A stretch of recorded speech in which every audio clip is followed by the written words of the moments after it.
Good evening, everyone, and welcome to Chilliteracy. Hello, good evening, happy Wednesday. How are we all doing? I hope we are all very well.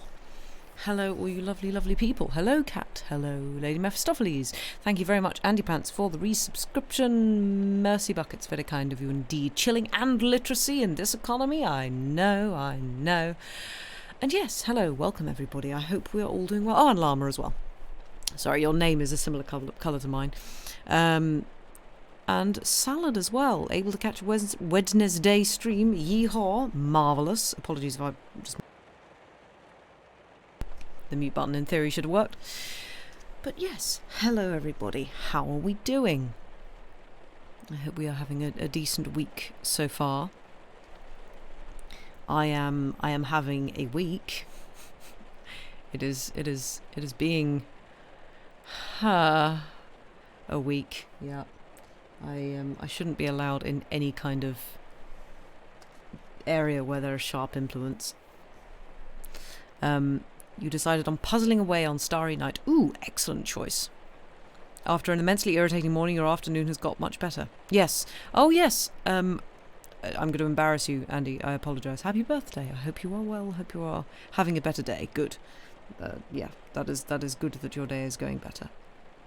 I hope your evening is a good one for you. But you've been having a week as well, Lady Mephistopheles. Oh no, that's not fun. And Parola, greetings indeed. Speedy knitting to distract yourself from impending thesis critique. Oh, fun, Salad. Well, I hope speedy knitting is doing a good job of distracting you. With the sharp implements being bitey. Well, basically, I was trying to cut some cheese. Very dangerous pastime. I was attempting to cut some cheese with a cheese knife, as one does, and I missed. Well, I didn't miss. The cheese was, like, got in a fight with the cheese knife. Yeah, exactly. You know when, like, hard cheese just dries out even slightly, like it was manchego, I think, which gets really hard and very solid, and the bits near the rind get really, really hard. And basically I was just trying to cut through it, and the knife just slipped off and just went thunk. It didn't even slice my finger, it just went straight in. And because it's a serrated knife, because it's a cheese knife, it really hurt. And so, yeah, it's quite a deep cut. I think I've done a good number on my finger. But yeah, I have done basically this once before with a penknife that snapped shut on me, and that wasn't anywhere near as painful as this, because it was a brand new penknife, very sharp, nice clean cut. This decidedly wasn't. Lucy 01 cheese knife. Yeah, cheese knife 1. Yeah, exactly. Was it a place that will interfere with dooting? Yes and no. I mean, it's not going to. It's my left hand, so it's not too bad. But it just basically means I have to stick my. It's of course it's my middle finger, because I always seem to damage myself on my middle fingers, which means I go around the house like sticking the middle finger up at. Ow. Anyone else? Yeah, it just makes playing a little annoying. It doesn't make it. It's not like preventing me from playing. But it just makes it a little bit annoying in case I like catch it on something. Makes it harder to communicate with other drivers. Yeah, I drove yesterday, so I did it yesterday, and I drove, and yeah, one of my middle finger on my left hand was just kind of sticking up off the steering wheel. I was like, oh dear, this probably looks really bad if anybody pays attention. But it was dark, so no one else would have noticed. But yeah, even if I'm not going to touch it, obviously, but even if I catch it ever so slightly on anything, like if it brushes on something, it hurts like heck. So yeah, that's fun and exciting. That's my big news for the week. Oh, the joys! Oh, excuse me. But yes, I hope everybody else has had slightly less painful / damaging weeks thus far. You're ill? No, Cat, that's not good. Which is convenient. Oh, okay. Since you spent all day pretending not very successfully to not be conscious, so there's no reason you can't stay up now watching stream. Okay, fair enough. Well, I hope the illness goes away soon. It is never fun being ill. I feel like lots of people have been coming down with things left, right and centre, for it is that time of year. I mean, that time of year is kind of any time from like October onwards, I feel, but yeah, oh the joys. Some establishments here could be very useful and post the link to their March concerts because you have any... Oh yes, this is true. I could do that. I'll do that at the end. How about that? I'm doing a winning smile. But yes, I will do that at the end. But yes, tonight we have, as you can probably see from the stream description, we have some more Katherine Mansfield short stories because I oh, you're talking about the venue. Oh, right. Yeah, they're kind of useless, I think. But yeah, it's not listed yet there, I know. I don't think they've listed many things yet. But yeah, I mean, I'll let you know what I know at least. But yes, we are reading more Katherine Mansfield tonight because we like Katherine Mansfield. Excuse me, and I have... Oh, why am I yawning? Well, because I've been up since 7, that's why I'm yawning.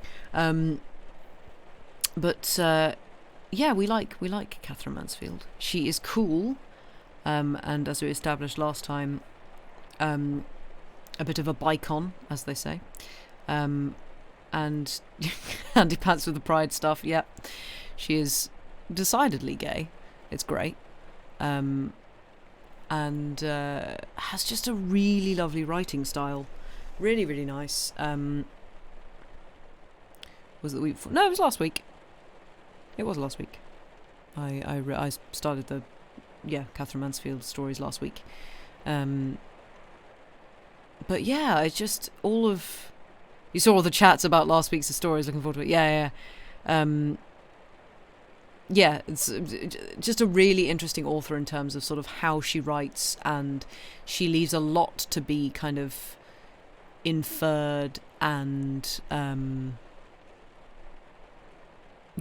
sort of discussed, and you can make up your mind yourself on how you think someone has acted or how someone thinks and all of that. It's just great. I just really, really love her style of writing. You looked up her French adventures. She had many affairs with married French authors, as one does with French authors. I mean, I was going to say, that just sounds fairly French to me. Nice. Yeah, she got around, she did. And yeah, died at the tender age of 34 from consumption, well, TB. So the fact that she wrote so much and did so much with her life is very impressive. As I said last time, for those of you who weren't here, the collection that I'm reading from at the moment has, I think, 91 short stories in. I don't know if that's her entire catalogue of short stories, but damn, 91. That's a lot. That's impressive for someone who died at the age of 34. I don't know when she started writing exactly, but blimey.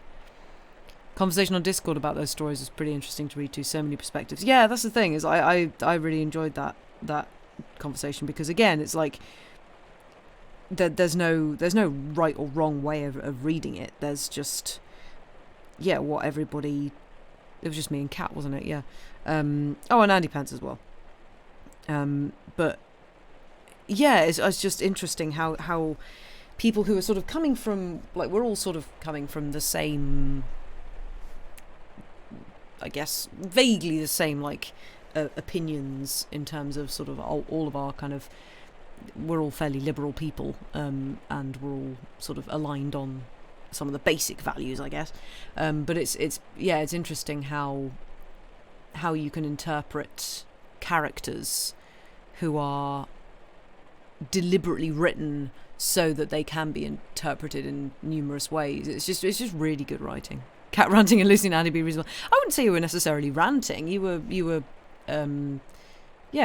enunciating all of your points very, very well. I think what you were saying is entirely valid, and I completely valid reading of the situation and opinion. I feel like it was one of those where no one is necessarily no character is completely blameless in this scenario, but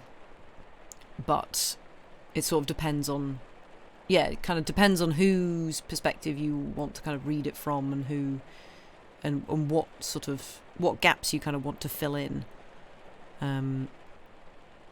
Brought up things I hadn't noticed. Yeah, exactly. It was a great discussion.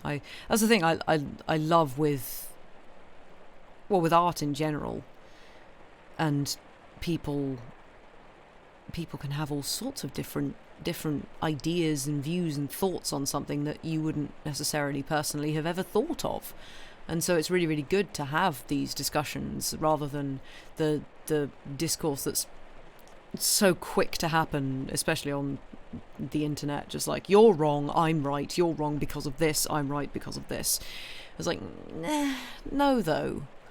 There is very little room for nuance now in a lot of sort of media discourse, I guess, and just any kind of conversation around anything artistic or creative, and just we need nuance. We need to be able to go, okay, you've got a different opinion from me. That's really interesting. Like, you don't need to say to someone you're wrong because they're not. They've just got a different opinion. And everything can be interpreted in lots of different ways. And it's not like this is the right way to treat a human being, this is the wrong way to treat a human being, because obviously, like, there are some pretty hard and fast rules on that, and hard and fast, like, moral quandaries. But when it comes to just talking about something that has been created, is art, is literature, whatever, and seems to have been created in order to spark a discussion, or thoughts at least. Yeah, you don't finish reading one of these stories and go, oh, that's very clear cut. It's more of a I need to think about this. Then that's where the fun starts. It's ambiguously written. Different people will interpret different things based on their own experiences. Yeah, exactly. And writing a story that's ambiguous about being smug or frustratingly so is difficult. Yes, I agree. So many authors are so impressed with themselves when they write something that's ambiguous, or they drop tiny little, very obscure hints in that they understand and nobody else does. It takes genuine skill to write something that is ambiguous but is understandably ambiguous. I wonder sometimes if it's painful for artists to send their carefully crafted work out into the world and have it interpreted completely different to how they intended. Yeah, who'd do that? Yeah, I know. I don't know anybody who puts really niche references into anything. No, not at all. Looking at nobody in particular. Right, I've been rabbiting on for a long time. Let's read a story, shall we? So, yes, the first one I'm going to read, messy stories about messy humans with their messy emotions bumping up against each other without the author being judgmental as pretending. Yes, that's Andy's catnip. Well, I'm glad you have found it. Yeah, absolutely. And it turns out Katherine Mansfield is very, very good at writing this. So, without further ado, let's get stuck in. And we begin with The Man Without a Temperament by Katherine Mansfield. He stood at the hall door, turning the heavy signet ring upon his little finger, while his glance travelled coolly, deliberately, over the round tables and basket chairs scattered about the glassed-in veranda. He pursed his lips. He might have been going to whistle, but he did not whistle, only turned the ring on his pink, freshly washed hands. Over in the corner sat the two top-knots, drinking a decoction they always drank at this hour, something whitish, greyish in glasses, with little husks floating on the top, and rooting in a tin full of paper shavings for pieces of speckled biscuit, which they broke, dropped into the glasses and fished for with spoons. Their two coils of knitting, like two snakes, slumbered beside the tray. The American woman sat where she always sat, against the glass wall, in the shadow of a great creeping thing with wide-open purple eyes that pressed, that flattened itself against the glass, hungrily watching her. And she knew it was there. She knew it was just looking at her just that way. She played up to it. She gave herself little airs. Sometimes she even pointed at it, crying, "Isn't that the most terrible thing you've ever seen? Isn't that ghoulish?" It was on the other side of the veranda, after all. And besides, it couldn't touch her, could it, Clemenceau? She was an American woman, wasn't she, Clemenceau? And she'd just go right away to her consul. Clemenceau, curled in her lap, with her torn antique brocade bag, a grubby handkerchief, and a pile of letters from home on top of him, sneezed for reply. The other tables were empty. A glance passed between the American and the top-knots. She gave a foreign little shrug. They waved an understanding biscuit. But he saw nothing. Now he was still. Now from his eyes you saw he listened. "Hui zip zoo!" sounded the lift. The iron cage clanged open. Light dragging steps sounded across the hall, coming towards him. A hand, like a leaf, fell on his shoulder. A soft voice said, "Let's go and sit over there where we can see the drive. The trees are so lovely." And he moved forward with the hand still on his shoulder and the light dragging steps beside his. He pulled out a chair and she sank into it, slowly, leaning her head against the back, her arms falling along the sides. "Why won't you bring the other up closer? It's such miles away." But he did not move. "Where's your shawl?" he asked. "Oh," she gave a little groan of dismay. "How silly I am. I've left it upstairs on the bed. Never mind. Oh, please don't go for it. I shan't want it. I know I shan't." "You'd better have it." And he turned and swiftly crossed the veranda into the dim hall with its scarlet plush and gilt furniture, conjurer's furniture, its notice of services at the English church, its green baize board with the unclaimed letters climbing the black lattice, huge presentation clock that struck the hours at the half-hours, bundles of sticks and umbrellas and sunshades in the clasp of a brown wooden bear, past the two crippled palms, two ancient beggars at the foot of the staircase, up the marble stairs 3 at a time, past the life-size group on the landing of 2 stout peasant children with their marble pinnies full of marble grapes, and along the corridor with its piled-up wreckage of old tin boxes, leather trunks, canvas holdalls, to their room. The servant girl was in their room, singing loudly while she emptied soapy water into a pail. The windows were open wide, the shutters put back, and the light glared in. She had thrown the carpets and the big white pillows over the balcony rails. The nets were looped up from the beds. On the writing table there stood a pan of fluff and match ends. When she saw him, her small, impudent eyes snapped and her singing changed to humming. But he gave no sign. His eyes searched the glaring room. Where the devil was the shawl? "Vous désirez, monsieur?" mocked the servant girl. No answer. He had seen it. He strode across the room, grabbed the grey cobweb, and went out, banging the door. The servant girl's voice at its loudest and shrillest followed him along the corridor. "Oh, there you are. What happened? What kept you? The tea's here, you see.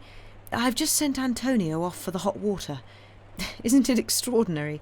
I must have told him about it 60 times at least, and still he doesn't bring it.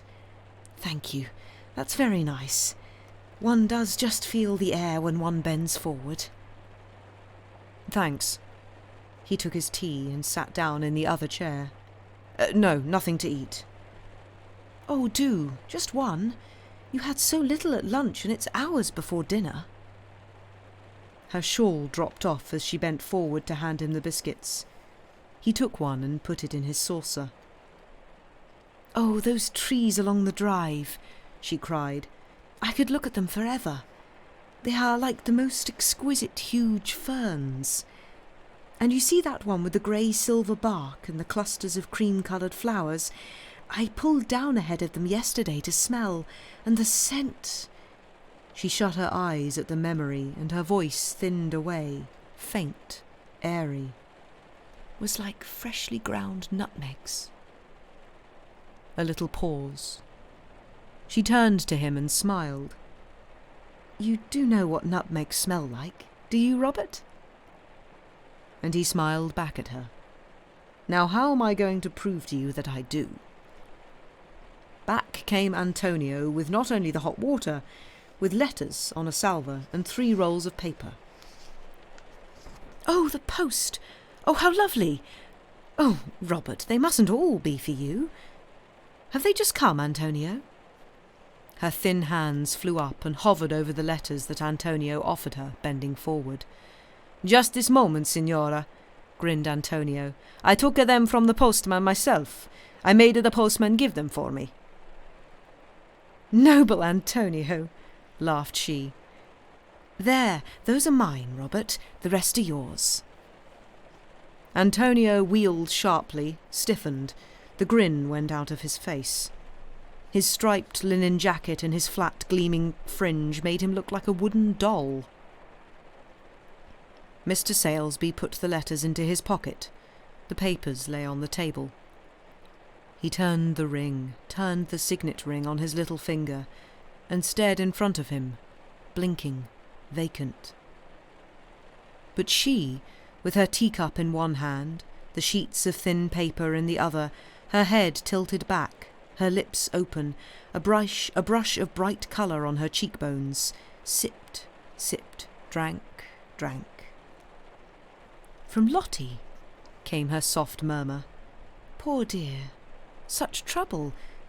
Left foot. She thought neuritis. Dr. Blythe. Flat foot. Massage. So many robins this year. Made most satisfactory. Indian kernel. Every grain of rice separate. Very heavy fall of snow." And her wide, lighted eyes looked up from the letter. "Snow, Robert. Think of it." And she touched the little dark violets pinned on her thin bosom and went back to the letter. Snow. Snow in London. Milly with the early morning cup of tea. "There's been a terrible fall of snow in the night, sir." "Oh, has there, Milly?"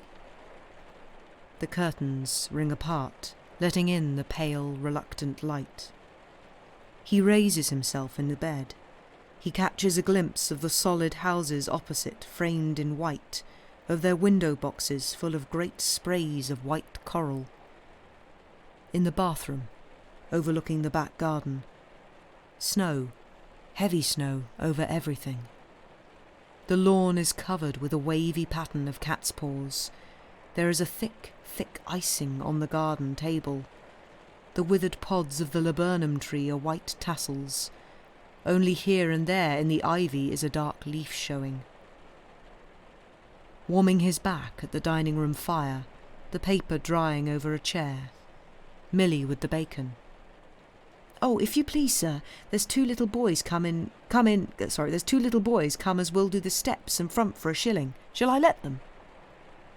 And then flying lightly down the stairs, Ginny. "Oh, Robert, isn't it wonderful? Oh, what a pity it has to melt. Where's the pussy wee? I'll get him from Milly. Milly, you might just hand me up the kitten if you've got him down there." "Very good, sir." He feels the little beating heart under his hand. "Come on, old chap, your missus wants you." "Oh, Robert, do show him the snow. His first snow. Shall I open the window and give him a little piece on his paw to hold?" "Well, that's very satisfactory on the whole. Very. Poor Lottie. Darling Anne. How I only wish I could send them something of this, she cried, waving her letters at the brilliant, dazzling garden. More tea, Robert? Robert, dear, more tea? No, thanks, no. It was very good, he drawled. Well, mine wasn't. Mine was just like chopped hay. Oh, here comes the honeymoon couple. Half striding, half running, carrying a basket between them and rods and lines, they came up the drive, up the shallow steps. My! Have you been out fishing? Cried the American woman. They were out of breath. They panted. Yes, we have been out in a little boat all day. We have caught 7. 4 are good to eat, but 3 we shall give away, to the children. Mrs. Salesby turned her chair to look. The top-knots laid their snakes down. They were a very dark young couple, black hair, olive skin, brilliant eyes and teeth.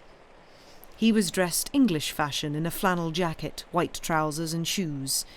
Round his neck he wore a silk scarf. His head, with his hair brushed back, was bare, and he kept mopping his forehead, rubbing his hands with a brilliant handkerchief. Her white skirt had a patch of wet. Her neck and throat were stained a deep pink. When she lifted her arms, big half-hoops of perspiration showed under her armpits. Her hair clung in wet curls to her cheeks. She looked as though her young husband had been dipping her in the sea and fishing her out again to dry in the sun, and then in with her again all day. "Would Clement so like a fish?" they cried. Their laughing voices, charged with excitement, beat against the glassed-in veranda like birds, and a strange, saltish smell came from the basket. "You will sleep well tonight," said a top-knot, picking her ear with a knitting needle, while the other top-knot smiled and nodded. The honeymoon couple looked at each other. A great wave seemed to go over them. They gasped, gulped, staggered a little, and then came up laughing. "We cannot go upstairs. We are too tired. We must have tea just as we are. Here, coffee. No, tea. No, coffee. Tea, coffee, Antonio." Mrs. Salesby turned. Robert? Where was he? He wasn't there. Oh, there he was, at the other end of the veranda, with his back turned, smoking a cigarette. "Robert, shall we go for our little turn?" "Right." He stumped the cigarette into an ashtray and sauntered over, his eyes on the ground. "Will you be warm enough?" "Oh, quite." "Sure?" "Well," she put her hand on his arm, "perhaps," and gave his arm the faintest pressure. "It's not upstairs, it's only in the hall. Perhaps you'd get me my cape, hanging up." He came back with it, and she bent her small head while he dropped it on her shoulders. Then, very stiff, he offered her his arm. She bowed sweetly to the people on the veranda while he just covered a yawn, and they went down the steps together. "Vous avez-vous ça?" said the American woman. "He is not a man," said the 2 top-knots. "He is an ox. I say to my sister in the morning and at night when we're in bed, I tell her, no man is he, but an ox." Wheeling, tumbling, swooping, the laughter of the honeymoon couple dashed against the glass of the veranda. The sun was still high. Every leaf, every flower in the garden lay open, motionless, as if exhausted, and a sweet, rich, rank smell filled the quivering air. Out of the thick, fleshy leaves of a cactus there rose an aloe stem loaded with pale flowers that looked as though they had been cut out of butter. Light flashed upon the lifted spears of the palms. Over a bed of scarlet waxen flowers some big black insect zoomed. A great gaudy creeper, orange splashed with jet, sprawled against a wall. "I don't need my cape after all," said she. "It's really too warm." So he took it off and carried it over his arm. "Let us go down this path here. I feel so well today, marvellously better. Good heavens, look at those children. And to think it's November. In a corner of the garden there were 2 brimming tubs of water. 3 little girls, having thoughtfully taken off their drawers and hung them on a bush, their skirts clasped to their waists, were standing in the tubs and tramping up and down.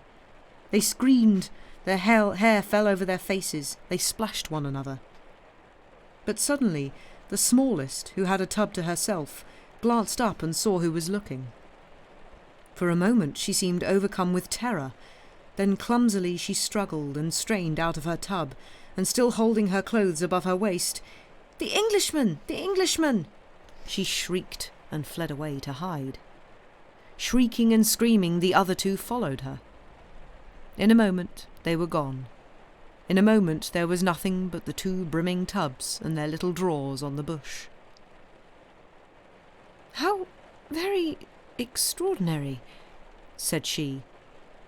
"What made them so frightened? Surely they were much too young to—" She looked up at him. She thought he looked pale, but wonderfully handsome with that great tropical tree behind him with its long spiked thorns. For a moment he did not answer. Then he met her glance, and smiling his slow smile, "Très rum," said he. Très rum? Oh, she felt quite faint. Oh, why should she love him so much just because he said a thing like that? Très rum. That was Robert all over. Nobody else but Robert could ever say such a thing. To be so wonderful, so brilliant, so learned, and then to say in that queer, boyish voice, she could have wept. "You know, you're very absurd sometimes," said she. "I am," he answered, and they walked on. But she was tired. She had had enough. She did not want to walk any more. "Leave me here and go for a little constitutional, won't you? I'll be in one of these long chairs. What a good thing you've got my cape. You won't have to go upstairs for a rug. Thank you, Robert. I shall look at that delicious heliotrope. You won't be gone long?" No. You don't mind being left?" "Silly. I want you to go. I can't expect you to drag after your invalid wife every minute. How long will you be?" He took out his watch. "It's just after 4:30. I'll be back at 5:15. "Back at 5:15, she repeated, and she lay still in the long chair and folded her hands. He turned away. Suddenly he was back again. "Look here, would you like my watch?" And he dangled it before her. "Oh!" She caught her breath. "Very, very much." And she clasped the watch, the warm watch, the darling watch in her fingers. "Now, go quickly." The gates of the pension villa Excelsior were open wide, jammed open against some bold geraniums. Stooping a little, staring straight ahead, walking swiftly, he passed through them and began climbing the hill that wound behind the town like a great rope looping the villas together. The dust lay thick. A carriage came bowling along, driving towards the Excelsior. In it sat the General and the Countess. They had been for his daily airing. Mr. Salesby stepped to one side, but the dust beat up, thick, white, stifling like wool. The Countess just had time to nudge the General. "There he goes," she said spitefully. But the General gave a loud caw and refused to look. "It is the Englishman," said the driver, turning round and smiling. And the Countess threw up her hands and nodded so amiably that he spat with satisfaction and gave the stumbling horse a cut. On, past the finest villas in the town, magnificent palaces worth coming any distance to see. Past the public gardens with the carved grottos and statues and stone animals drinking at the fountain, into a poorer quarter. Here the road ran narrow and foul between high, lean houses. the ground floors of which were scooped and hollowed into stables and carpenters' shops. At a fountain ahead of him, 2 old hags were beating linen. As he passed them, they squatted back on their haunches, stared, and then their hack, with the slap of the stone on the linen, sounded after him. He reached the top of the hill. He turned a corner, and the town was hidden. Down he looked into a deep valley with a dried-up riverbed at the bottom. This side and that was covered with small dilapidated houses that had broken stone verandas where the fruit lay drying, tomato lanes in the garden, and from the gates to the doors a trellis of vines. The late sunlight, deep, golden, lay in the cup of the valley. There was a smell of charcoal in the air. In the gardens the men were cutting grapes. He watched a man standing in the greenish shade, raising up, holding a black cluster in one hand, taking the knife from his belt, cutting, laying the bunch in a flat boat-shaped basket. The man worked leisurely, silently, taking hundreds of years over the job. On the hedges on the other side of the road there were grapes small as berries, growing wild, growing among the stones. He leaned against a wall, filled his pipe, put a match to it, leaned across a gate, turned up the collar of his mackintosh. It was going to rain. It didn't matter. He was prepared for it.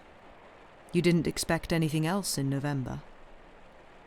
He looked over the bare field. From the corner by the gate there came the smell of swedes, a great stack of them, wet, rank-coloured. 2 men passed, walking towards the straggling village. "Good day, good day." By Jove, he had to hurry if he was going to catch that train home. Over the gate, across a field, over the stile, into the lane, swinging along in the drifting rain and dusk. Just home in time for a bath and a change before supper. In the drawing-room, Ginny is sitting pretty, nearly in the fire. "Oh, Robert, I didn't hear you come in. Did you have a good time? How nice you smell. A present?" "Some bits of blackberry I picked for you. Pretty colour." "Oh, lovely, Robert. Dennis and Beatty are coming to supper." Supper. Cold beef, potatoes in their jackets, claret, household bread. They are gay. Everybody's laughing. "Oh, we all know Robert," says Dennis, breathing on his eyeglasses and polishing them. "By the way, Dennis, I picked up a very jolly little edition of—" A clock struck. He wheeled sharply. What time was it?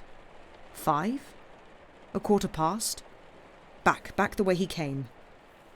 As he passed through the gates, he saw her on the lookout. She got up, waved, and slowly she came to meet him, dragging the heavy cape.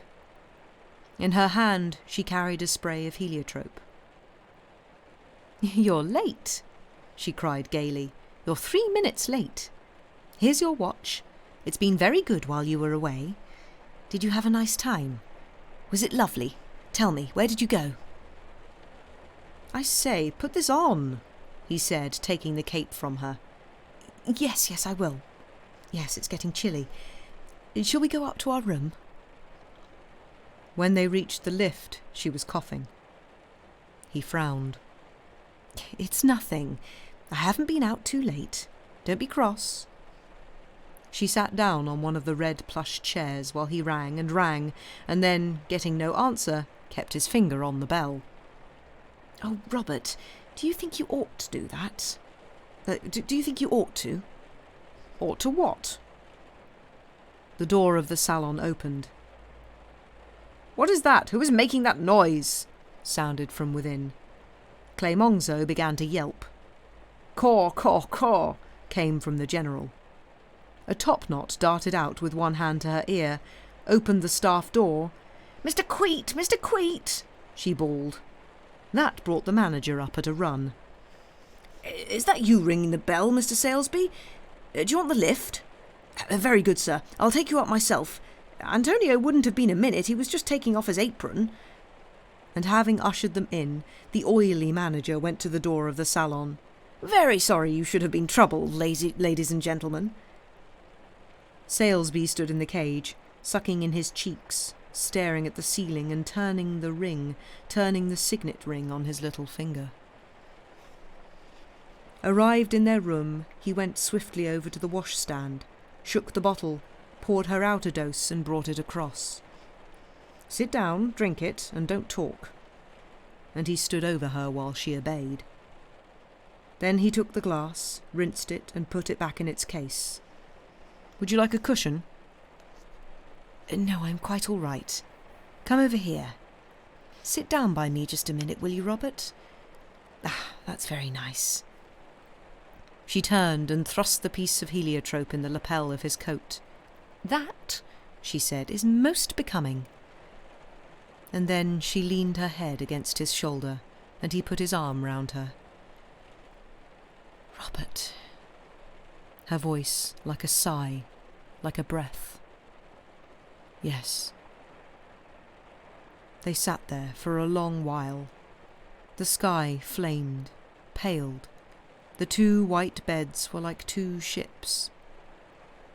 At last he heard the servant girl running along the corridor with the hot water cans, and gently he released her and turned on the light. Oh, what time is it? Oh, what a heavenly evening. Oh, Robert, I was thinking while you were away this afternoon. They were the last couple to enter the dining room. The Countess was there with her lorgnette and her fan. The General was there with his special chair and the air cushion and the small rug over his knees. The American woman was there showing Clemenceau a copy of the Saturday Evening Post. We're having a feast of reason and a flow of soul. The two top-knots were there feeling over the peaches and the pears in their dish of fruit and putting aside all they considered unripe or overripe to show to the manager, and the honeymoon couple leaned across the table, whispering, trying not to burst out laughing. Mr. Queet, in everyday clothes and white canvas shoes, served the soup, and Antonio, in full evening dress, handed it round. No, said the American woman. Take it away, Antonio. We can't eat soup. We can't eat anything mushy, can we, Clemenceau? Take them back and fill them to the brim, said the top-knots, and they turned and watched while Antonio delivered the message. What is it? Rice? Is it cooked? The Countess peered through her lorgnette. Mr. Queet, the General can have some of this soup if it's cooked. Very good, Countess. The honeymoon couple had their fish instead. Give me that one. That's the one I caught. No, it's not. Yes, it is. No, it's not. Well, it's looking at me with its eye, so it must be. Their feet were locked together under the table. Robert, you're not eating again. Is anything the matter? No, off food, that's all.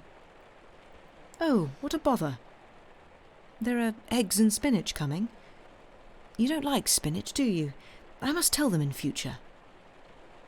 An egg and mashed potatoes for the General. Mr. Queet, Mr. Queet. Yes, Countess? The General's egg's too hard again. Very sorry, Countess. Shall I have you another cooked, General? They are the first to leave the dining room. She rises, gathering her shawl, and he stands aside, waiting for her to pass, turning the signet ring on his little finger. In the hall, Mr. Queet hovers. I thought you might not want to wait for the lift. Antonio's just serving the finger bowls, and I'm sorry the bell won't ring, it's out of order. I can't think what's happened. Oh, I do hope, from her. Get in, says he. Mr. Queet steps after them and slams the door. Robert, do you mind if I go to bed very soon? Won't you go down to the salon or out into the garden? Or perhaps you might smoke a cigar on the balcony. It's lovely out there, and I like cigar smoke, I always did. But if you'd rather... No, I'll sit here. He takes a chair and sits on the balcony. He hears her moving about in the room, lightly moving and rustling. Then she comes over to him. "Good night, Robert." "Good night." He takes her hand and kisses the palm. "Don't catch cold." The sky is the colour of jade. There are a great many stars. An enormous white moon hangs over the garden. Far away, lightning flutters like a wing, flutters like a broken bird that tries to fly and sinks again and again, struggles. The lights from the salon shine across the garden path, and there is the sound of a piano. And once the American woman, opening the French window to let Clemenceau into the garden, cries, "Have you seen this moon?" But nobody answers. He gets very cold sitting there, staring at the balcony rail. Finally, he comes inside. The moon, the room is painted white with moonlight. The light trembles in the mirrors. The two beds seem to float. She is asleep. He sees her through the nets, half sitting, banked up with pillows, her white hands crossed on the sheet. Her white cheeks, her fair hair pressed against the pillow, are silvered over. He undresses quickly, stealthily, and gets into bed. Lying there, his hands clasped behind his head, in his study, late summer, the Virginia creeper just on the turn. "Well, my dear chap, that's the whole story. That's the long and short of it. If she can't cut away for the next 2 years and give a decent climate a chance, she don't stand a dog's show. Better be frank about these things." "Oh, certainly." "And hang it all, old man, what's to prevent you going with her? It isn't as though you've got a regular job like us wage earners. You can do what you do wherever you are." 2 years. "Yes, I should give it 2 years. You'll have no trouble about letting this house, you know. As a matter of fact..." He is with her. "Robert, the awful thing is, I suppose it's my illness. I simply feel I could not go alone. You see, you're everything. You're bread and wine, Robert, bread and wine. Oh, my darling, what am I saying? Of course I could. Of course I won't take you away." He hears her stirring. Does she want something? "Boogles?" Good Lord, she is talking in her sleep. They haven't used that name for years. "Boogles, are you awake?" "Yes, do you want anything?" "Oh, I'm going to be a bother. I'm so sorry. Do you mind? There's a wretched mosquito inside my net. I can hear him singing. Would you catch him? I don't want to move because of my heart." "No, don't move. Stay where you are." He switches on the light, lifts the net. "Where is the little beggar? Have you spotted him?" "Yes, there, over by the corner. Oh, I do feel such a fiend to have dragged you out of bed. Do you mind dreadfully?" "No, of course not." For a moment he hovers in his blue and white pyjamas. Then, "Got him," he said. "Oh, good. Was he a juicy one?" "Beastly." He went over to the washstand and dipped his fingers in water. "Are you all right now? Shall I switch off the light?" "Yes, please. No, Boogles, come back here a moment. Sit down by me. Give me your hand." She turns his signet ring. "Why weren't you asleep? Boogles, listen. Come closer. I sometimes wonder, do you mind awfully being out here with me?" He bends down. He kisses her. He tucks her in. He smooths the pillow. "Rot," he whispers. The end.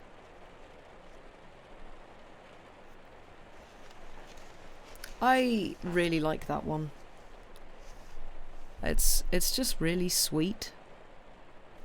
And again, like there's layers there, but I guess the ultimate thing is it's a couple and the wife's dying, and yeah, he's trying to be good and supportive, and I don't know, it's just a kind of nice little sweet picture of a life that's not necessarily ideal, but they're kind of doing the best, really. It's nice. Pretty chilling given what happened to the author. Yeah, this is the thing, I don't know when she wrote it, but I do wonder if, like, part of it is slightly autobiographical, or she's just got a weird sixth sense for what happened. Because, I mean, yeah, that sounds like she's possibly got TB, because it seems like, you know, the bog standard female wasting away disease that we see in a lot of literature and art, of how do we make the heroine die but not make it kind of too either graphic or make sure it doesn't impinge on her beauty. Consumption? Yeah, perfect. Draculitis, yes, that too. Yes, when in doubt, just have them cough. And get thee to a warm climate, fix all. Yes, exactly. Yes, it's like, how... gives her some brandy and ask her to prepare only a light supper. Quite. Yes, and she coughed. Oh no! Therefore she's dead. The classic shorthand for someone's going to die soon if they cough. Which I feel has got a new context since COVID, actually, thinking about it. But yeah, I really liked that one. And again, just the way she writes things, and the way she writes... You cough a lot, you dying. I don't think so. I just love the way she writes kind of like memories. It's like he's something has triggered a memory for him, and then we're in the memory, and I like, because you don't, like, for an author that's not as, like, she's obviously out of copyright, but that was mainly because she died so young. But also she's got a very modern way of writing in that she mixes up tenses, for example, and like the not dreams, but the memories that he is having are in the present tense, but everything else is in the past tense. I just really, I love that. I think that's always a really nice little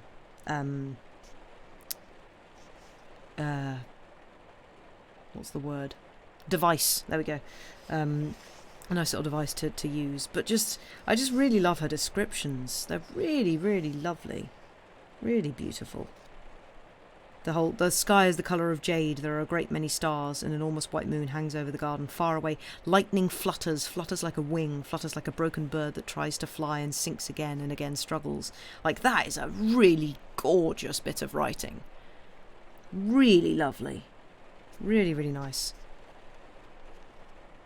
I also, yeah, and the title, and the trees, yeah, she does like her trees, doesn't she?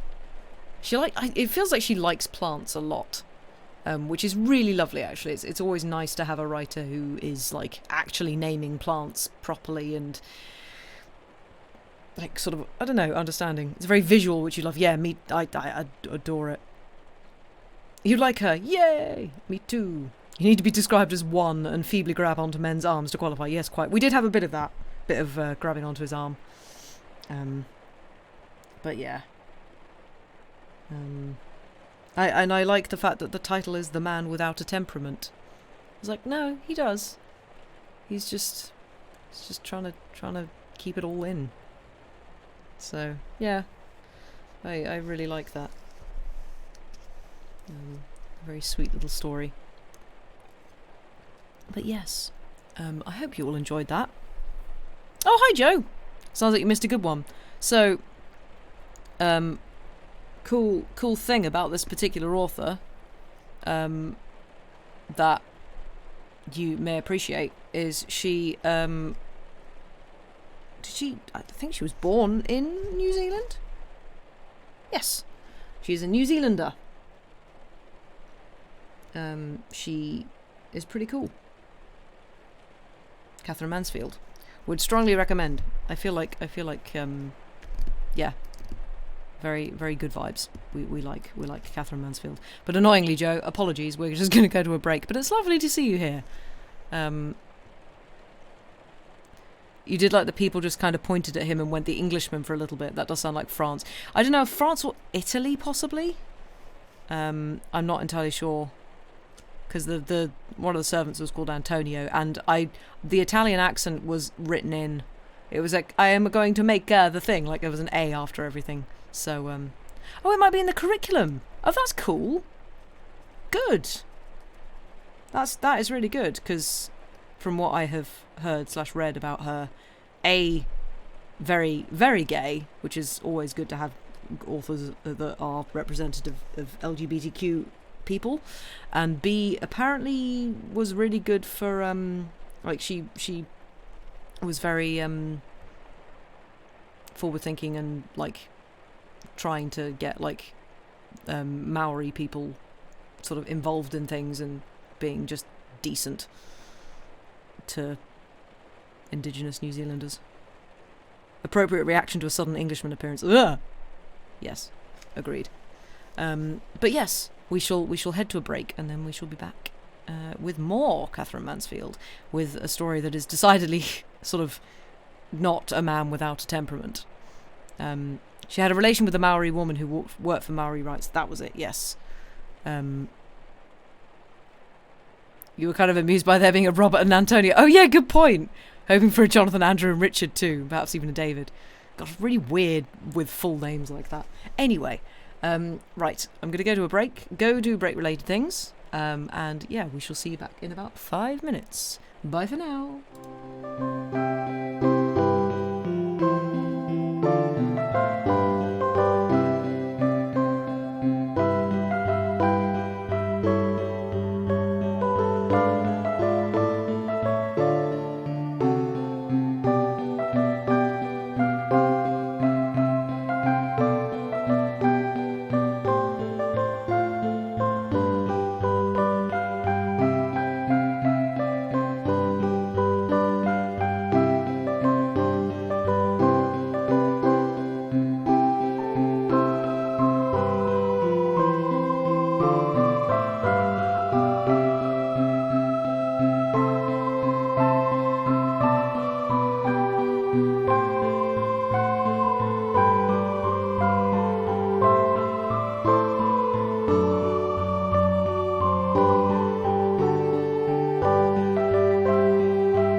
return. Welcome back, everybody. I hope we have had a good break and done break-related things. I have not done very much, apart from fill my water up some more and watch that excellent Mitchell and Webb sketch. I forgot about that one. I forgot the existence of that one. So, no, it's just a cough. I thought you had TB. No, just a cough. Got better. Yes, I do like that. It is a very good sketch. And, yeah, very appropriate. Yes, if someone in a period drama of any description coughs even once, they are dead in like a week.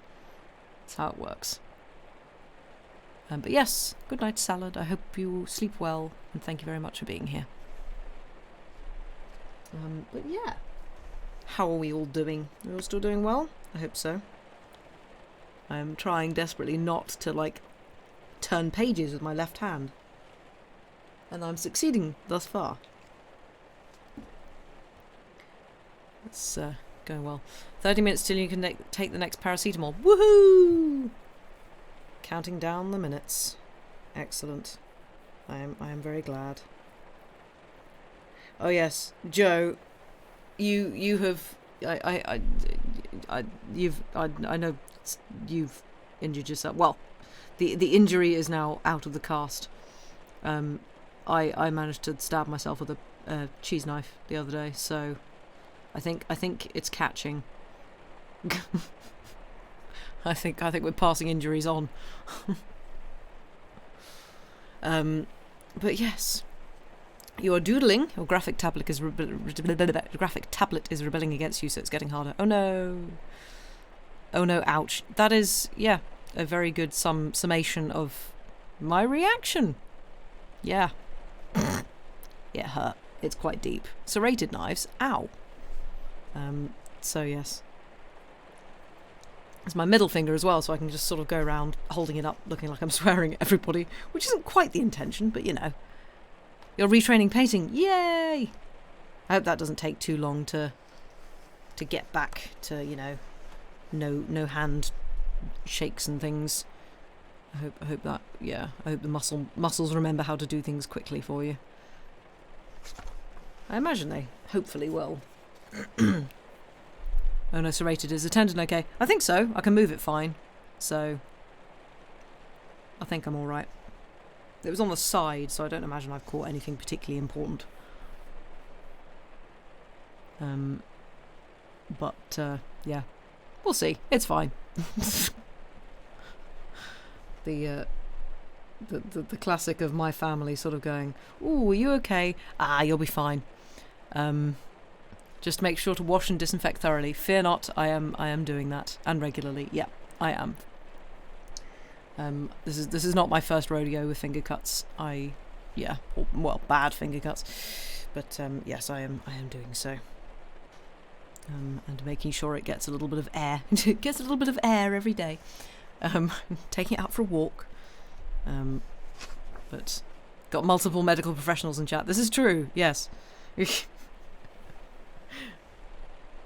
Steve said that to you for 3 weeks before you went for the X-ray. Nice. Great. Don't you love the attitude of, oh, it'll be fine, you'll be fine, I'm sure you're fine. But yes. You seldom cut yourself, except like Arian, on thick fluffy cardboard boxes. That's a talent, that. But you burn yourself all the time. Oh, yeah, I've done that too.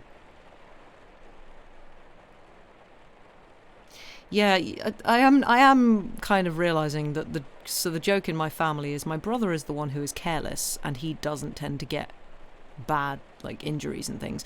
I am not careless at all. I'm very careful. I'm the one who manages to injure herself all the time. Don't know how. Like, I'm the one who got a nose broken. I'm the one who, when I was, I don't know how old I was, but slipped on a pair of wellies and put my entire hand on the iron. It's dangerous being me, apparently.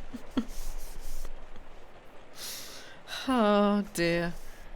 Anyway, so we had a lovely You've actually just paid attention to the title of the next story. It's great, isn't it? Maybe you should develop good evasive manoeuvres if you're careless. Well, this is the thing. I have pretty fast reactions. They just tend to go in the wrong direction. Sorry, Joe, if I've just... just a list of my various injuries. To be fair, my brother did quite spectacularly fall off his bike once. But yes, so we've had The Man Without a Temperament, and this is basically the opposite of this. And as you can tell by the amazing name we've got in this, this is slightly different from the previous one. And I'm sure there will be some people in chat, possibly, who might, I don't know, find those of you who have had music lessons and such, because turns out Katherine Mansfield seems to write a lot about music, which is great too. But yeah, there's a lot in this that I'm like, oh boy, this rings a lot of bells. So yeah, I'd be interested if other people feel the same way. So without further ado, we're sitting comfortably and have, hot beverages and such. We shall start. Mr. Reginald Peacock's Day by Katherine Mansfield. If there was one thing that he hated more than another, it was the way she had of waking him in the morning. She did it on purpose, of course. It was her way of establishing her grievance for the day, and he was not going to let her know how successful it was. But really, to wake a sensitive person like that was positively dangerous. It took him hours to get over it, simply hours. She came into the room, buttoned up in an overall, with a handkerchief over her head, thereby proving that she had been up herself and slaving since dawn, and called in a low, warning voice, "Reginald." "Eh? What? What's that? What's the matter?" "It's time to get up. It's 8:30. And out she went, shutting the door quietly after her to gloat over her triumph, he supposed. He rolled over in the big bed, his heart still beating in quick, dull throbs, and with every throb he felt his energy escaping him, his inspiration for the day stifling under those thudding blows. It seemed that she took a malicious delight in making life more difficult for him than, heaven knows it was, by denying him his rights as an artist, by trying to drag him down to her level. What was the matter with her?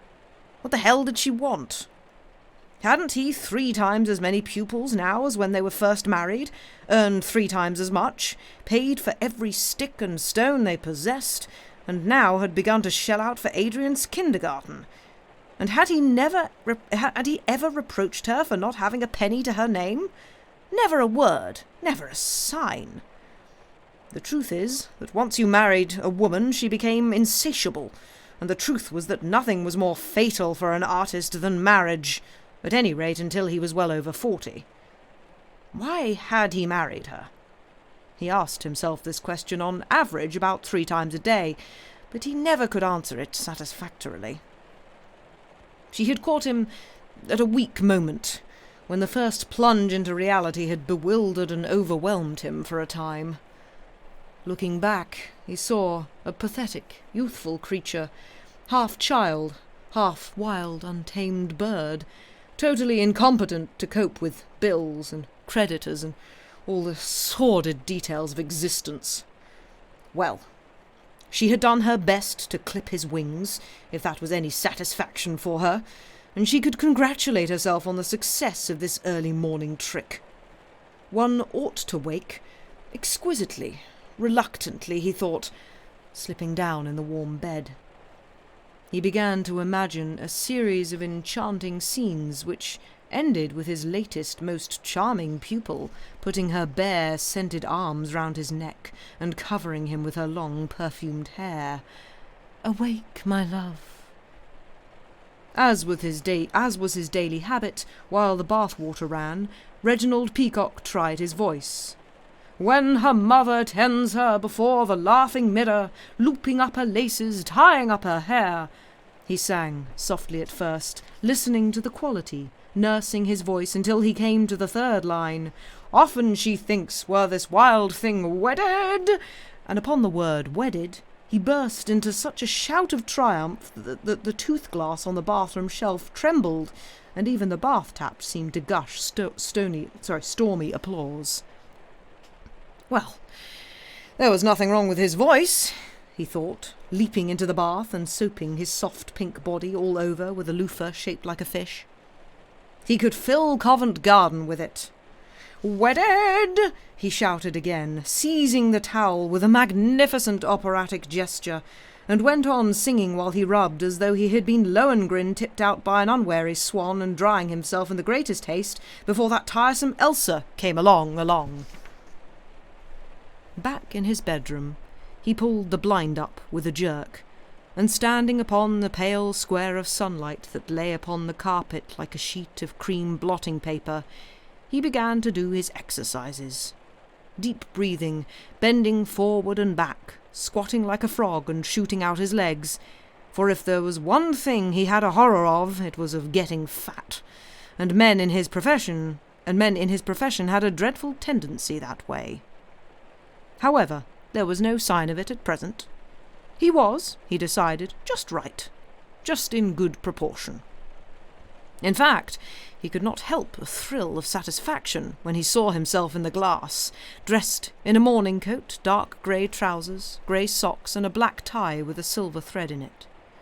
Not that he was vain. He couldn't stand vain men. No, the sight of himself gave him a thrill of purely artistic satisfaction. "Voilà tout," said he, passing his hand over his sleek hair. That little, easy French phrase, blown so lightly from his lips, like a whiff of smoke, reminded him that someone had asked him again the evening before if he was English. People seemed to find it impossible to believe that he hadn't some southern blood. True, there was an emotional quality in his singing that had nothing of the John Bull in it. The door handle rattled and turned round and round. Adrian's head popped through. "Please, father, mother says breakfast is quite ready, please." "Very well," said Reginald. Then, just as Adrian disappeared, "Adrian?" "Yes, father?" "You haven't said good morning." A few months ago, Reginald had spent a weekend in a very aristocratic family, where the father received his little sons in the morning and shook hands with them. Reginald thought the practice charming, and introduced it immediately, but Adrian felt dreadfully silly at having to shake hands with his own father every morning.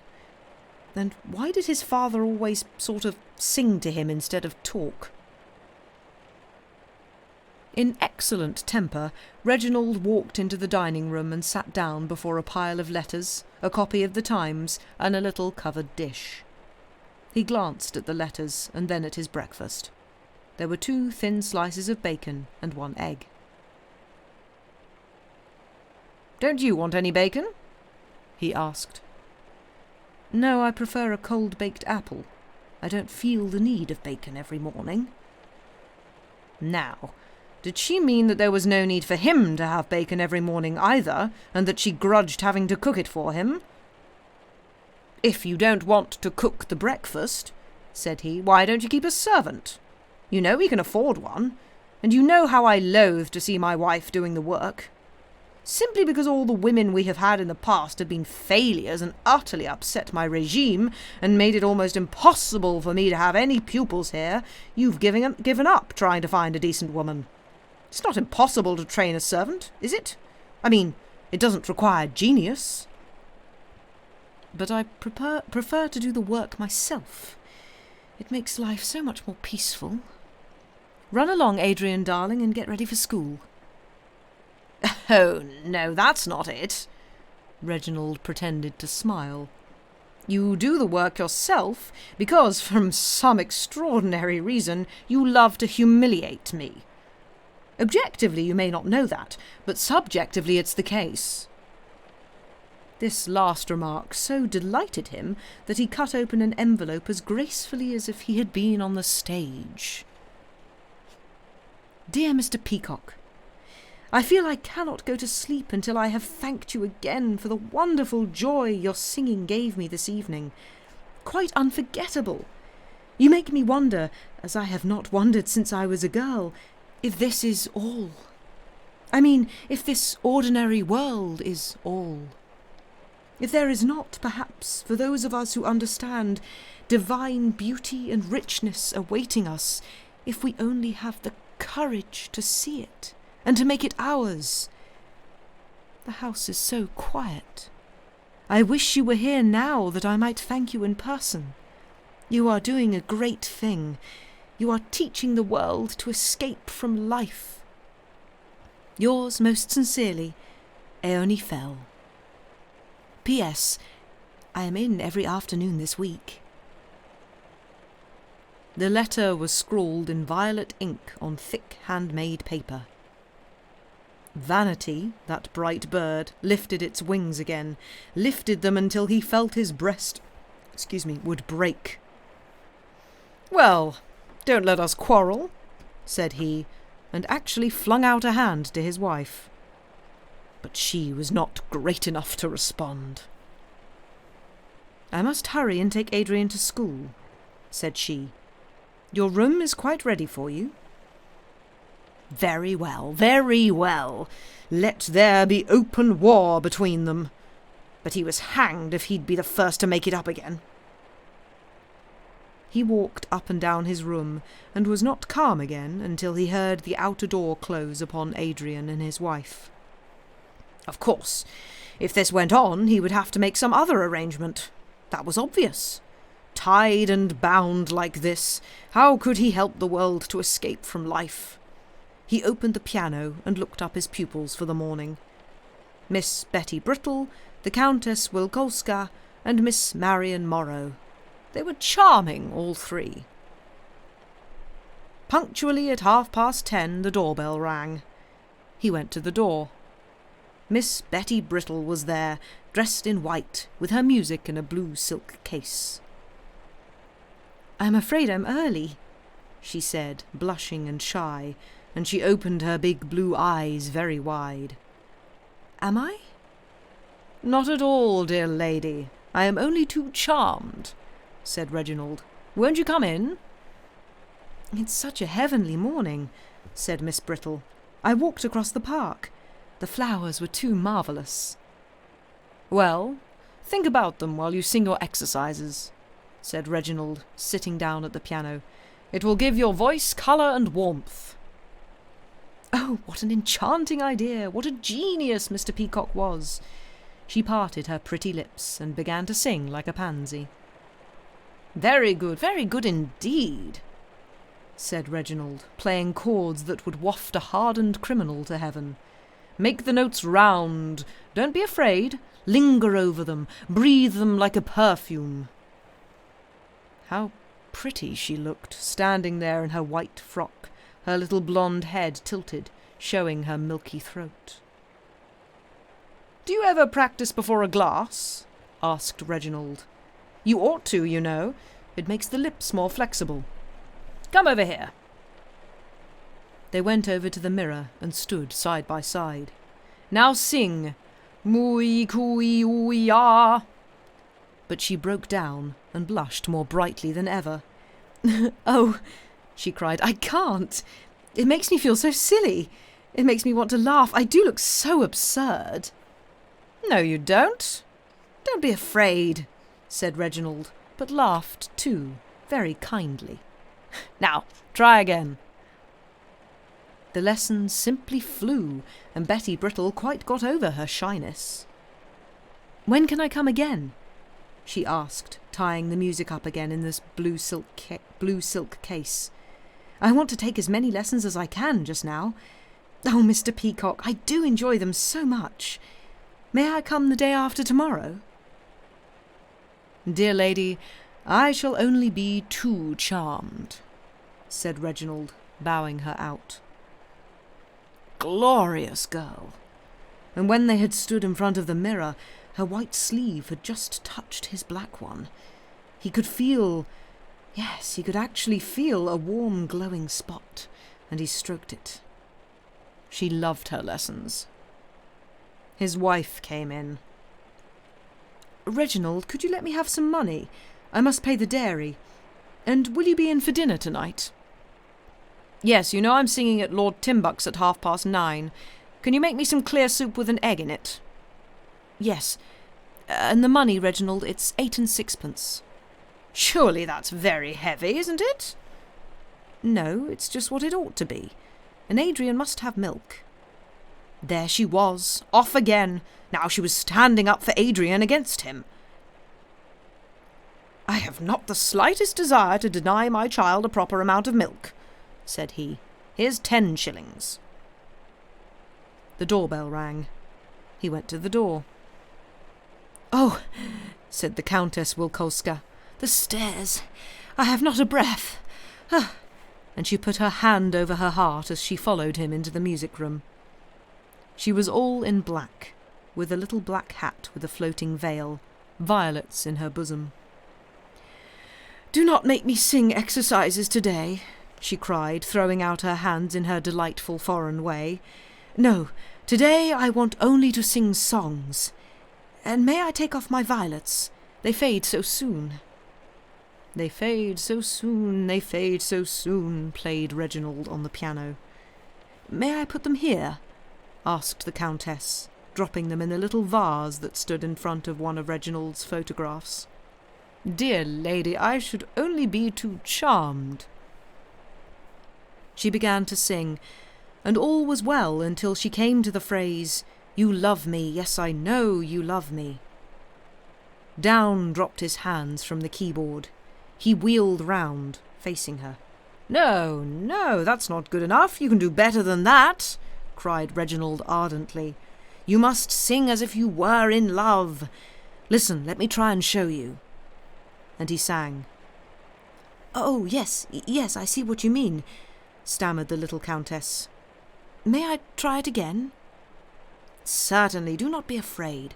Let yourself go. Confess yourself. Make proud surrender," he called above the music.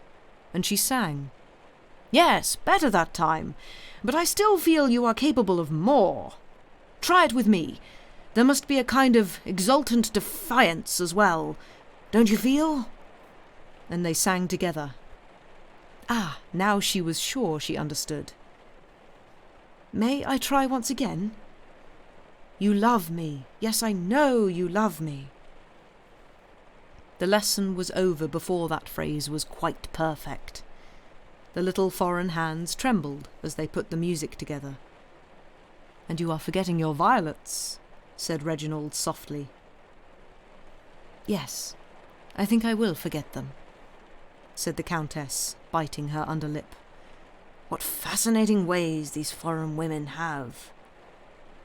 "And you will come to my house on Sunday and make music?" she asked.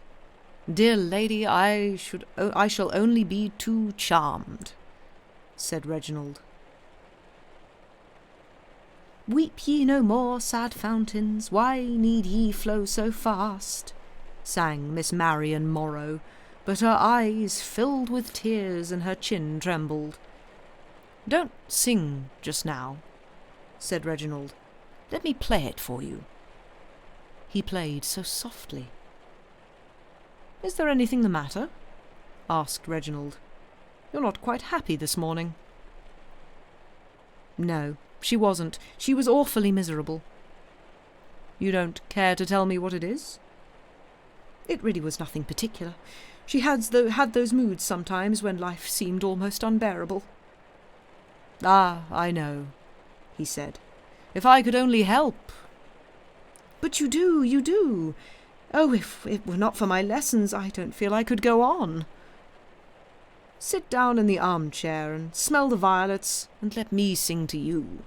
It will do you just as much good as a lesson." Why weren't all men like Mr. Peacock?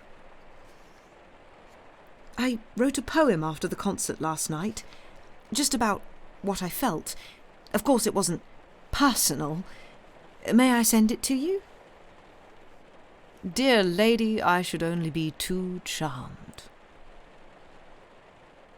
By the end of the afternoon, he was quite tired and lay down on a sofa to rest his voice before dressing. The door of his room was open. He could hear Adrian and his wife talking in the dining room. "Do you know what that teapot reminds me of, Mummy? It reminds me of a little sitting-down kitten." "Does it, Mr. Absurdity?" Reginald dozed. The telephone bell woke him. "Aeone Fell is speaking. Mr. Peacock, I have just heard that you are singing at Lord Timbuck's tonight. Will you dine with me, and we can go on together afterwards?" And the words of his reply dropped like flowers down the telephone. "Dear lady, I should be only too charmed." What a triumphant evening!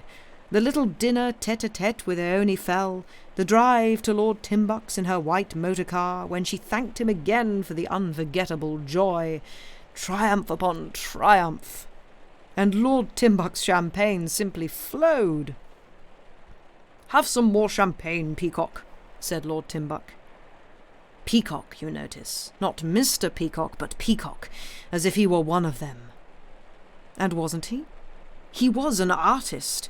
He could sway them all. And wasn't he teaching them all to escape from life? How he sang! And as he sang, as in a dream, he saw their feathers and their flowers and their fans offered to him, laid before him like a huge bouquet. "Have another glass of wine, Peacock." I could have anyone I liked by lifting a finger, thought Peacock, positively staggering home. But as he let himself into the dark flat, his marvellous sense of elation began to ebb away. He turned up the light in the bedroom. His wife lay asleep, squeezed over to her side of the bed. He remembered suddenly how she had said when he had told her he was going out to dinner, "You might have let me know before." And how he had answered, "Can't you possibly speak to me without offending against even good manners?" It was incredible, he thought, that she cared so little for him. Incredible that she wasn't interested in the slightest in his triumphs and his artistic career, when so many women in her place would have given their eyes. Yes, he knew it. Why not acknowledge it? And there she lay, an enemy even in her sleep. Must it ever be thus? He thought, the champagne still working. Ah, if we only were friends, how much I could tell her now. About this evening, even about Timbuck's manner to me and all that they said to me and so on and so on. If only I felt that she was here to come back to, that I could confide in her, and so on and so on. In his emotion he pulled off his evening boot and simply hurled it in the corner. The noise woke his wife with a terrible start. She sat up, pushing back her hair. And he suddenly decided to have one more try to treat her as a friend, to tell her everything, to win her. Down he sat on the side of the bed and seized one of her hands. But for all of those splendid things he had to say, not one could he utter. For some fiendish reason, the only words he could get out were, "Dear lady, I could be so charmed, so charmed." The end. Ah, artists, right? Oh. Wow, oh boy, yeah. That was both hilarious and really sad. And also just, yeah. There are some moments in that remind me of things.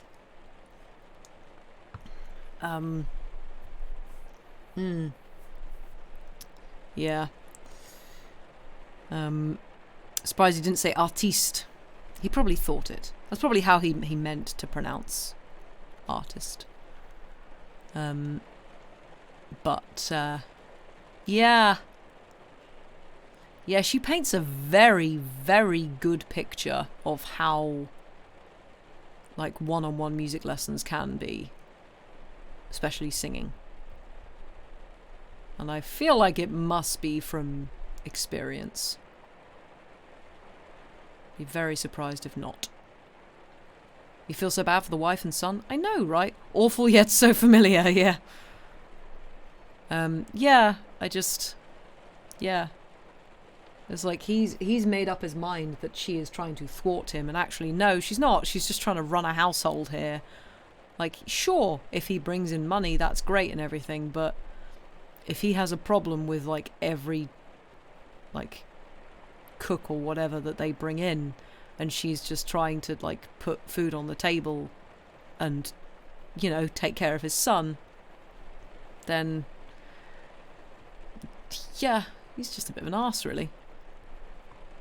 Familiar in that people get very emotionally attached to the singing teachers. That and, like, just the slight kind of, ooh, friend.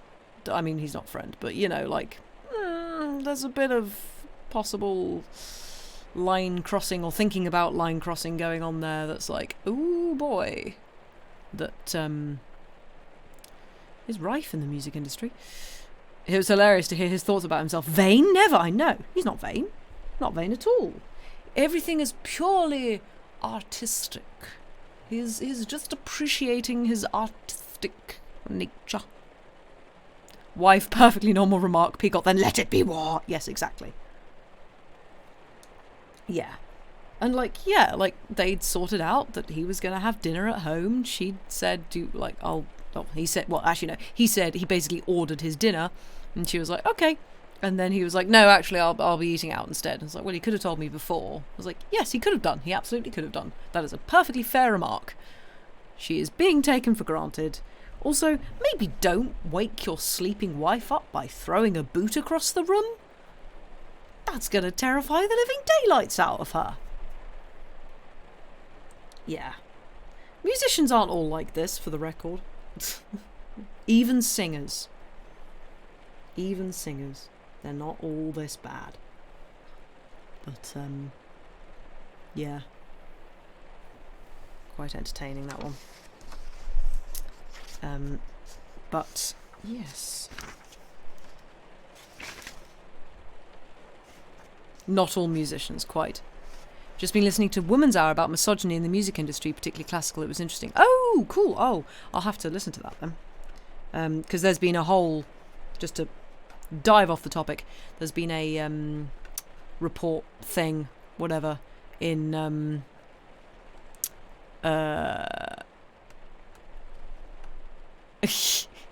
hi chat, just got back. Local man here. How was the little oh, yeah, sorry Sam.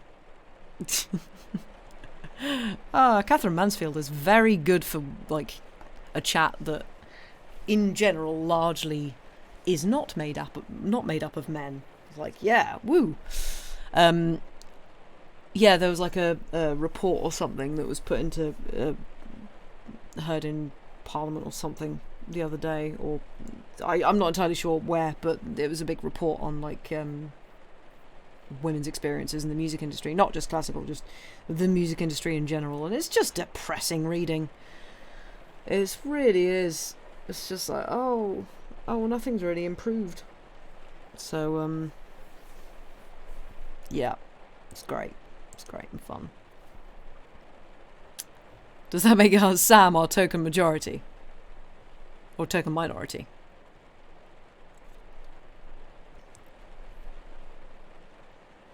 I don't know. Depends whether Sam wants to take on that responsibility or not. But anyway, we're going to do one more story for tonight. This is a slightly shorter one.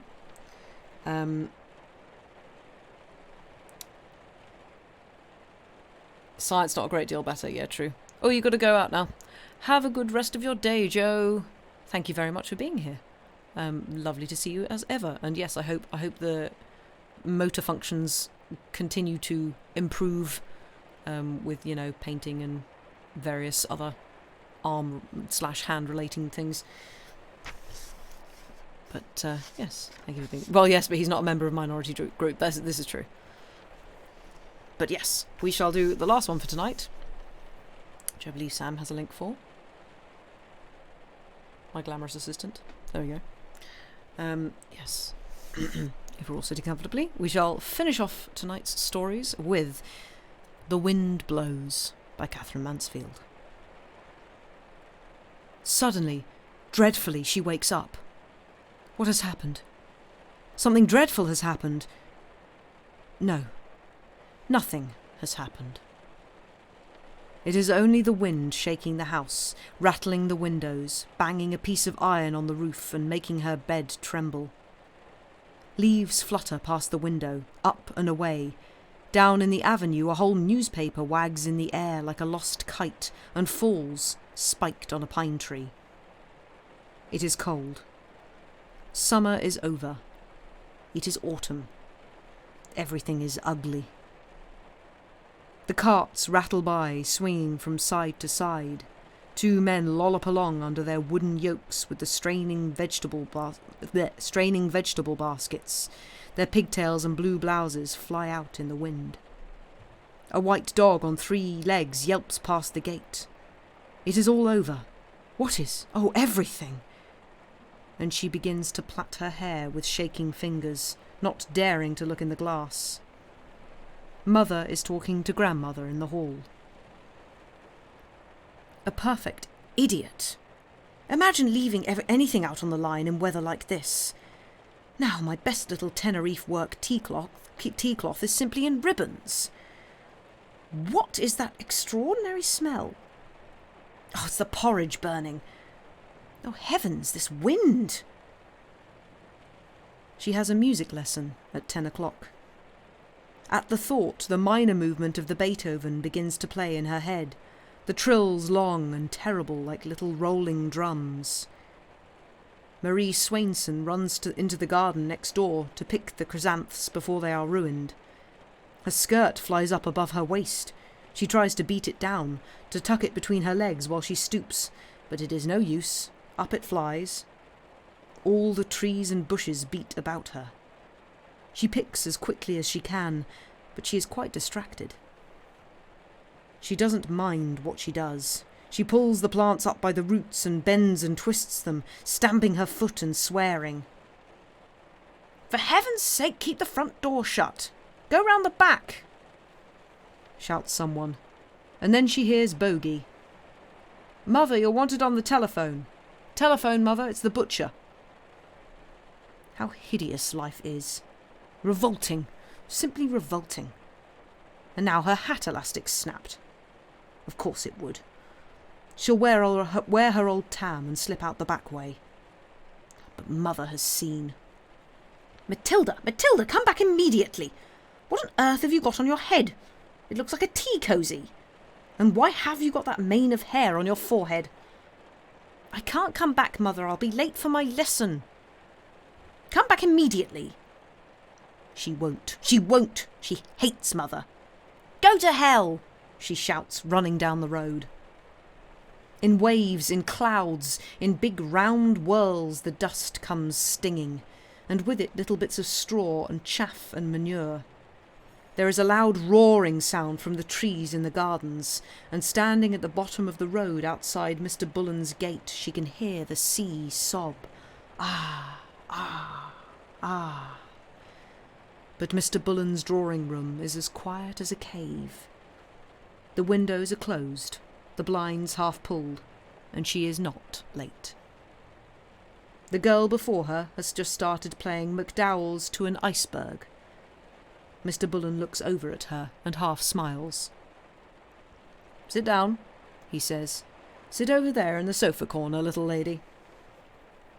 How funny he is. He doesn't exactly laugh at you, but there is just something. Oh, how peaceful it is here. She likes this room. It smells of art serge and stale smoke and chrysanthemums. There is a big vase of them on the mantelpiece behind the pale photograph of Rubinstein. Ah, mon ami, Robert Bullen. Over the black glittering piano hangs Solitude, a dark, tragic woman draped in white, sitting on a rock, her knees crossed, her chin on her hands. "No, no," says Mr. Bullen, and he leans over the other girl, puts his arms over her shoulders and plays the passage for her. The stupid... she's blushing. How ridiculous. Now the girl before her has gone. The front door slams. Mr. Bullen comes back and walks up and down, very softly, waiting for her. What an extraordinary thing. Her fingers tremble so that she can't undo the knot in the music satchel. It's the wind, and her heart beats so hard she feels it must lift her blouse up and down. Mr. Bullen does not say a word. The shabby red piano seat is long enough for two people to sit side by side. Mr. Bullen sits down by her. "Shall I begin with scales?" she asks, squeezing her hands together. "I had some arpeggios too." But he does not answer. She doesn't believe he even hears. And then suddenly his fresh hand with the ring on it reaches over and opens Beethoven. "Let's have a little of the old master," he says. But why does he speak so kindly, so awfully kindly, and as though they had known each other for years and years and knew everything about each other? He turns the page slowly. She watches his hand. It is a very nice hand and always looks as though it had just been washed. "Here we are," says Mr. Bullen. Oh, that kind voice. Oh, that minor movement. Here comes the little drums. "Shall I take the repeat?" "Yes, dear child." His voice is far, far too kind. The crotchets and quavers are dancing up and down the stave like little boys on a fence. Why is he so... She will not cry. She has nothing to cry about. "What is it, dear child?" Mr. Bullen takes her hands. His shoulder is there, just by her head. She leans on it ever so little, her cheek against the springy tweed. "Life is so dreadful," she murmurs, but she does not feel it's dreadful at all. He says something about waiting and marking time and that rare thing, a woman, but she does not hear. It is so comfortable. Forever. Suddenly the door opens and in pops Marie Swainson, hours before her time.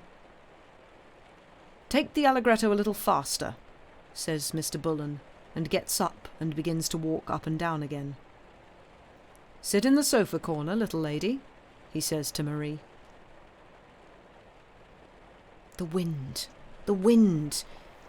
It's frightening to be here in her room by herself.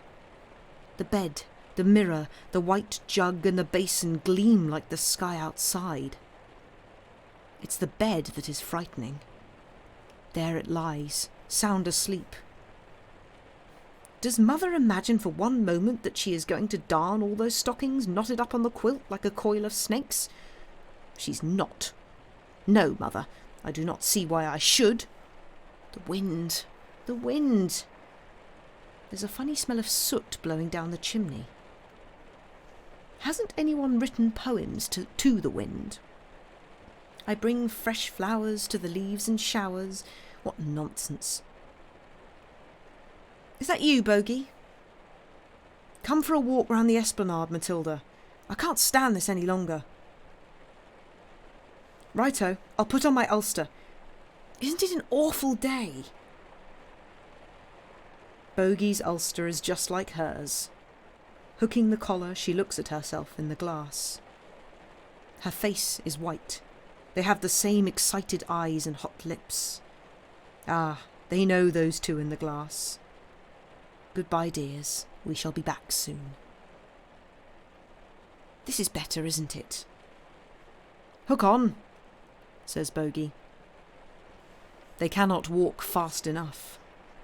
Their heads bent, their legs just touching, they stride like one eager person through the town, down the asphalt zigzag where the fennel grows wild and onto the esplanade.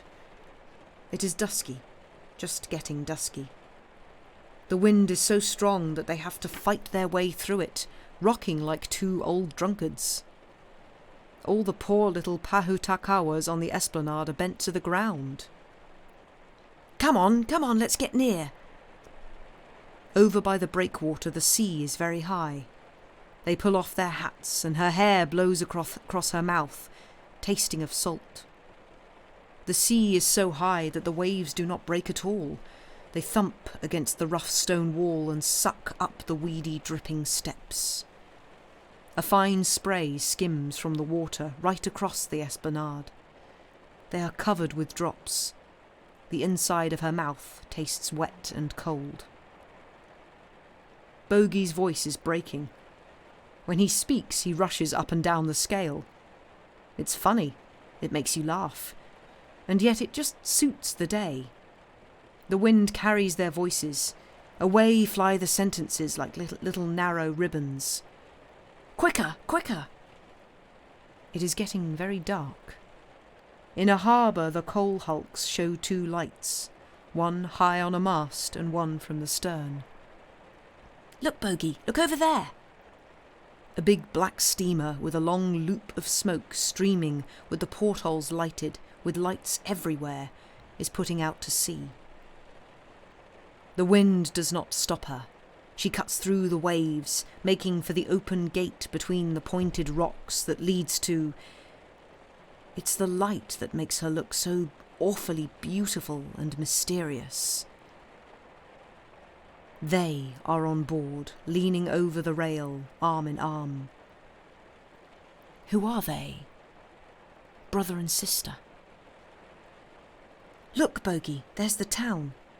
Doesn't it all look small? There's the post office clock chiming for the last time. There's the esplanade where we walked that windy day.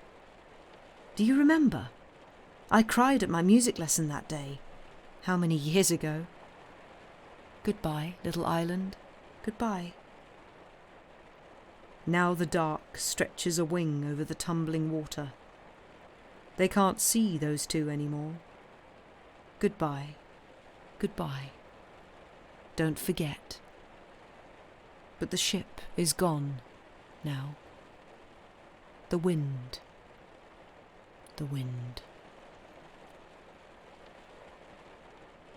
The end.